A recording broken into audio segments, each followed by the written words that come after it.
बिस्मिल्लाहिर्रहमानिर्रहीम। अस्सलामुअलैकुम। आप फेसबुक और यूट्यूब चैनल देख रहे हो। मेरा नाम है अब्दुल रहमान नाज़रीन। आज 15 अक्टूबर है। आज इस वीडियो में आपके सामने बड़ा तहलका-खेज़ इंकशाफ हम करने जा रहे हैं। अमेरिकी सदर बाइडन उन्होंने डेमोक्रेटिक कांग्रेसल कैंपेन कमेटी में जो है रिसेप्शन में खिताब करते हुए पाकिस्तान में जिस मकसद के लिए इन इम्पोर्टेड हुक्मरानों को लाया था अमेरिका, वो आज मकसद उन्होंने बयान कर दिया है। वो मकसद क्या था? पाकिस्तान के जो एटॉमिक असासे हैं उनके ऊपर जो है उसने बहुत बड़ी बात की है। और अमेरिका कहता है कि जी पाकिस्तान दुनिया का ख़तरनाक तरीन मुल्क है जिसके पास एटॉमिक असासे हैं और वो सेफ़ भी नहीं है। पाकिस्तान में इस टाइम पाकिस्तान की जो इकॉनमी है डिफ़ॉल्ट के करीब है। हमारे जो वज़ीर ख़ज़ाना इसहाक़ डार साहब हैं वो अमेरिका गए हुए थे IMF से मिलने के लिए। IMF ने उन्हें क्या कहा? IMF ने उनको साफ साफ छुट्टी करवा दी है और कहा है कि जी आप अपने इकनॉमिक जो इंडिकेटर्स हैं उनको बेहतर करके लाएँ। वही बात जो मुफ्ती इस्माइल ने की थी कि ये पेट्रोलियम प्राइसेस के ऊपर लेवी कम करना मौत हो जाएगी और ये किसी सूरत हाल में जो IMF वो इस चीज़ को बर्दाश्त नहीं करेगा। और उसके ऊपर इसहाक़ डार साहब ने कहा था कि जी मैं पिछले 25 साल से पाकिस्तान के जो है इकॉनमी को देख रहा हूँ और मैं IMF के पास जाता रहता हूँ, बड़ा मैं IMF को डील कर लेता हूँ। उन्होंने इस तरह बात की थी जैसे IMF के जो चेयरमैन है वो इसहाक़ डार के लंगोटी यार हैं। और इस मीटिंग में जो अब इसहाक़ डार साहब की अमेरिका में चल रही है अभी वो वापस नहीं आए हैं। IMF ने क्या कहा और पाकिस्तान की जो इंटरनेशनल बॉन्ड्स हैं जो इंटरनेशनल मार्केट में हैं उनकी क्या इस टाइम प्राइस रेट चल रहा है और वो किस तरह जो है डिफ़ॉल्ट करते जा रहे हैं हर आने वाले दिन के साथ। ये सारी सूरत हाल आज आपके सामने रखेंगे। इससे पहले अगर आप लोगों ने चैनल को सब्सक्राइब नहीं किया तो रेड बटन को प्रेस कर लें और बेल आइकॉन को प्रेस कर लें ताकि लेटेस्ट अपडेट्स आप लोगों को मिलती रहे। जो हमारा ताल्लुक है ऐसे ही जुड़ा रहे। सबसे पहले बता देते हैं कि जी अमेरिका ने किस तरह अपने मकासद की तरफ जो है वो बहुत तेज़ी से बढ़ रहा है। सदर बाइडन साहब जो हैं और अमेरिका जो है वो उसको पाकिस्तान के जो एटॉमिक असासे हैं वो अब से नहीं बड़ी देर पुराने से जो हैं वो चुभ रहे हैं।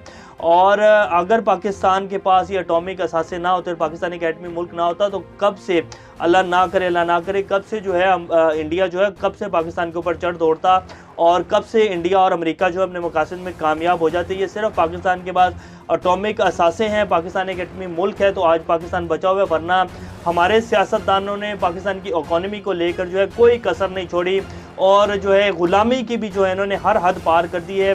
पिछले 6 माह के अंदर जिस तरह पाकिस्तान डिफ़ॉल्ट की तरफ बढ़ रहा है और जिस तरह पाकिस्तान की इकॉनमी तबाह हुई है, पता नहीं कौन सा तजर्बा किया जा रहा था और कौन सा तजर्बा करना चाह रहे थे और कौन सा तजर्बा भी करना बाकी है जो पाकिस्तान को जो है अभी और मज़ीद जो है बहरान की तरफ धकेला जा रहा है। पाकिस्तान में हर बंदे को पता है, पाकिस्तान के अदारों को, हर बंदा अंधा बंदा भी जो है ना जिसने कभी खबरें नहीं सुनी या जिसने कभी पाकिस्तान की जो है सियासत में इंटरेस्ट नहीं लिया वो भी उसको भी पता है कि इलेक्शन जो है अब पाकिस्तान के लिए ज़रूरी है। लेकिन फिर भी पता नहीं कौन सी हठधर्मी है और कौन सी ऐसी ज़िद है जिसमें पाकिस्तान 22 करोड़ का जो मुल्क है उसे तबाही की तरफ जो है हर आने वाले दिन के साथ धकेला जा रहा है। और उसके ऊपर अमेरिकी सरकार की अब मेहरबानियाँ आपके सामने रख देते हैं। अमेरिका कहता है what I think is may be one of the most dangerous nation in the world. ये बाइडन साहब कहते हैं कि मेरा ख्याल है कि इस टाइम जो पाकिस्तान है वो दुनिया की सबसे ख़तरनाक तरीन जो है नेशंस में से एक मुल्क है। Pakistan nuclear weapons without any cohesion, Pakistan के जो न्यूक्लियर असासे हैं वो बिल्कुल भी जो है महफूज नहीं है। सेड US प्रेसिडेंट जो बाइडन है democratic congressional campaign committee reception. तो ये US प्रेसिडेंट कहते हैं कि पाकिस्तान के जो एटॉमिक असासे हैं वो महफूज नहीं है। ये वही बात है जो इमरान खान साहब पिछले 6 महीने से कहते आ रहे और पिछले 3.5 साल से उन्होंने कहा था जब ये सारा कुछ हुआ और ये रजीम चेंज ऑपरेशन हुआ, उन्होंने कहा कि अब पाकिस्तान जिस तरह पाकिस्तान की इकॉनमी हर आने वाले दिन के साथ जिस तरह कोलैप्स की तरफ बढ़ रही है और पाकिस्तान डिफ़ॉल्ट की तरफ बढ़ रहा है, एक ऐसा वक्त आ जाएगा कि जब पाकिस्तान को कोई भी मुल्क जो है वो फिर इस बहरान से नहीं निकालेगा। और फिर ये जो बड़ी ताकतें हैं जिनमें अमेरिका और IMF है, ये फिर पाकिस्तान के ऊपर जो है सबसे बड़ा जो है वो रखेंगे कि जी आप अपने एटॉमिक असासे हमें दे दें और हम आपको इस बहरान से निकाल देते हैं। और पाकिस्तान जिस तरह डिफ़ॉल्ट की तरफ बढ़ रहा है वो कोई ऐसा अल्लाह ना करे, खुदा न खास्ता, ये वही सूरत हाल बनती जा रही है। और ये जो अब ये इस टाइम के ऊपर आकर बयान देना, अभी कल जो है हमने आपको बताया था कि जो इनके नेट प्राइस हैं वो वाहें फैला रहे थे और कह रहे थे कि जी 75 साल पुराने ताल्लुकात हैं और हम जो है पाकिस्तान के साथ दरीना ताल्लुकात चाहते हैं, हमेशा जो है पाकिस्तान के साथ बातचीत करना चाहते हैं। आज बाइडन साहब जो हैं वो ये कह रहे हैं कि जी पाकिस्तान दुनिया का ख़तरनाक तरीन मुल्क है और इसके साथ साथ एटॉमिक असासे भी जो है पाकिस्तान के पास महफूज नहीं है। तो अब ये उनको नज़र आ रहा है कि पाकिस्तान की जो सूरत हाल है इकॉनमी की, पाकिस्तान जिस तरह डिफ़ॉल्ट की तरफ बढ़ रहा है और हमने अपने जो बंदे प्लांट किए हुए हैं वो पाकिस्तान को उसी तरफ लेके जा रहे हैं। इसीलिए अमेरिका जो अब अपना अगला जो स्टेप है उसकी तरफ फॉरवर्ड हो चुका है और वो कह रहा है कि जी अब पाकिस्तान के जो एटॉमिक असासे हैं वो गैर महफूज हैं और प्रॉपर एक कैंपेन चला रहा है अमेरिका। अब इसके ऊपर हमारे जो वज़ीर-ए-आज़म शहबाज शरीफ साहब हैं, अभी तक ना तो उनका कोई ट्वीट आया है, ना उनका कोई बयान आया है और ना ही हमारे जो मुक़्तदर हल्के और बड़े बड़े जो है जो अब कहा जा सकता है हमारी जो है DGISPR को इसके ऊपर प्रेस कॉन्फ्रेंस करनी चाहिए थी और अभी तक जो है एक संगीन किस्म का जो है उनको जवाब देना चाहिए था, ताकि अमेरिका को पता चले कि वो ऐसी बात कैसे कर सकता है, उसको माफ़ी मांगनी चाहिए। अब इसके ऊपर खुर्रम दस्तगीर साहब जो हैं वो कहते हैं कि जी पाकिस्तान के एटॉमिक असासे के ऊपर अमेरिकी जो सदर हैं उनका बयान जो है वो बेबुनियाद है और बस ये जो है इतना सा उन्होंने करके गोंगलों के ऊपर से मिट्टी झाड़ के साइड पे हो गए हैं। हमारे जो शहबाज शरीफ साहब हैं उनकी तरफ से अभी तक कोई बयान नहीं आया, हमारे जो डिफेंस मिनिस्टर हैं उनकी तरफ से अभी कोई बयान नहीं आया और ना ही DGISPR, वैसे वो तो खैर हमारे अदारे हैं और वो इंशाल्लाह इसके ऊपर प्रेस कॉन्फ्रेंस करेंगे और उनकी तरफ से लाजमी जवाब दिया जाएगा। लेकिन ये इम्पोर्टेंट जो सरकार है जिनको इस मकसद के लिए ही लाया गया था, जो इस टाइम पाकिस्तान की सूरत हाल है और अब पाकिस्तान का जो सबसे बड़ा असासा है उसके ऊपर कॉम्प्रोमाइज़ करने का जो है अमेरिका ने कह दिया है। वैसे बेसिकली अमेरिका के ये सब कुछ कहने का मतलब यही है कि जी अब अगर आप इस सारे बहरान से आपका जो इकोनॉमिक बहरान आया है इससे निकलना चाहते हैं तो आपके पास सिर्फ अब एक ही ऑप्शन है, वो ये है कि पाकिस्तान के जो एटॉमिक असासे हैं वो आप अमेरिका को दे दें, तो फिर हम आपको जो है इस सारे बहरान से निकाल देंगे। तो ये जी अमेरिका करने जा रहा है। चौधरी फवाद हुसैन साहब कहते हैं कि चंद दिन पहले सऊदी अरब के बारे में हर्जा सराई और अब पाकिस्तान के ऊपर जो है गैर जिम्मेदाराना बयान, यूँ लगता है सदर बाइडन अमेरिकी अवाम में गिरती हुई साख से तवज्जो हटाना चाहते हैं। सदर बाइडन पाकिस्तान के बारे में अपना बयान फ़ौरन वापस लें। ये जो है फवाद चौधरी साहब कहते हैं, जो कि गवर्नमेंट भी इनकी नहीं है और उनके अल्फाज जो हैं हमारे जो वफाकी वज़ीर तवानाई हैं उनसे काफ़ी सख्त हैं और जो हमारे वज़ीर तवानाई हैं वो कहते हैं कि जी बेबुनियाद हैं और बस इसके बाद जो है वो उठकर चले गए। तो ये सूरत हाल है जी।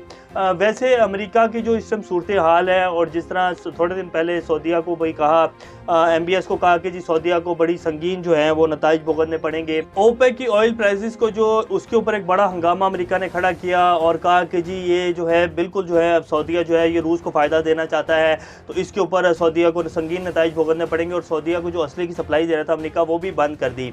तो अमेरिका की असल में जो इस टाइम सिचुएशन है और अमेरिका की कंडीशन है, अमेरिका बुरी तरह फंस चुका है। रूस, सऊदीया, चाइना, तुर्की ये सब लोग मिलकर जो एक ब्लॉक बनाने जा रहे हैं अमेरिका को असल इस चीज़ की मिर्चें लगी हुई हैं और अमेरिका जिस तरह रूस को काउंटर करना चाह रहा था और यूरोप मिलकर करना चाह रहा था और यूरोप भी अब आहिस्ता आहिस्ता अमेरिका से अलहदा होता जा रहा है और अमेरिका को अब असल समझ नहीं आ रहा कि मेरे साथ बन क्या रही है और मेरी जो ताकत है वो ख़त्म होती नज़र आ रही है उसको। इसी वजह से वो जो है अब इस तरह की जो है वो सारी चालें और ये सब कुछ जो है करने जा रहा है और इस तरह के इश्तियाल अंगेज़ बयानात जो है वो दे रहा है। IMF जो है वो हमारे मुफ्ती जो है वज़ीर ख़जाना साहब जो है इसहाक डार साहब वो गए थे और IMF के जो वहाँ मीटिंग हुई है और मुलाकात हुई है, उन्होंने कहा कि जी आप अपने इकनॉमिक इंडिकेटर्स जो हैं उनको बेहतर करें। आपके जो बॉन्ड्स हैं इंटरनेशनल मार्केट में वो हर आने वाले दिन के साथ जो है उनकी प्राइसेस जो हैं वो गिरती जा रही हैं। यही बॉन्ड्स इमरान खान साहब मार्च में जब गए और अप्रैल में ये सब कुछ हुआ, अप्रैल में सॉरी, तो उस टाइम इन बॉन्ड्स की जो प्राइस थी वो $90 के ऊपर थी और ये इससे पहले 1 से 2 माह पहले ये जब रशिया की जंग स्टार्ट नहीं हुई थी, अभी रशिया और यूक्रेन का सारा मामला स्टार्ट नहीं हुआ था, तब इन्हीं बॉन्ड्स की प्राइसेस जो थी वो $100 से ऊपर थी और ये $90 पर इस वजह से आई थी क्योंकि रशिया और यूक्रेन की जंग हुई तो पूरी दुनिया की जो एक मार्केट है, इकनॉमिक मार्केट जो होती है, उसमें बहुत बड़ी जो है डिस्टेबलाइजेशन हुई थी जिसकी वजह से ये बॉन्ड जो है वो $90 के ऊपर आ गए थे और अब पिछले 6 माह के अंदर जो है ये बॉन्ड इस टाइम $30 to $35 के ऊपर जो है ये ट्रेड कर रहे हैं। ये पाकिस्तान के जो बॉन्ड्स हैं, इंटरनेशनल बॉन्ड्स, उनकी सूरत हाल है और जो इकॉनमी है उसके ऊपर इसहाक डार साहब कहते हैं कि जी पाकिस्तान डिफ़ॉल्ट के ख़तरे से बाहर हो गया है और डॉलर को भी हमने रोक लिया है, लेकिन जो इस समय सिचुएशन है वो बहुत खौफनाक सूरत हाल है। कल रात जनरल बाजवा साहब और शहबाज शरीफ साहब की भी मीटिंग हुई है और उस मीटिंग का जो अहवाल सामने आया है उसमें यही कहा गया है शहबाज शरीफ साहब को कि जी अब वक्त हुआ चाहता है जाने का और अब आप लोग जो है अपना बोरिया बिस्तरा पैक करें। तो ये इस टाइम की लेटेस्ट अपडेट्स हैं। इंशाल्लाह नेक्स्ट अपडेट्स आप लोग सामने हाजिर होते हैं। तब तक अपना और चैनल का ख्याल रखिएगा। अल्लाह हाफिज़।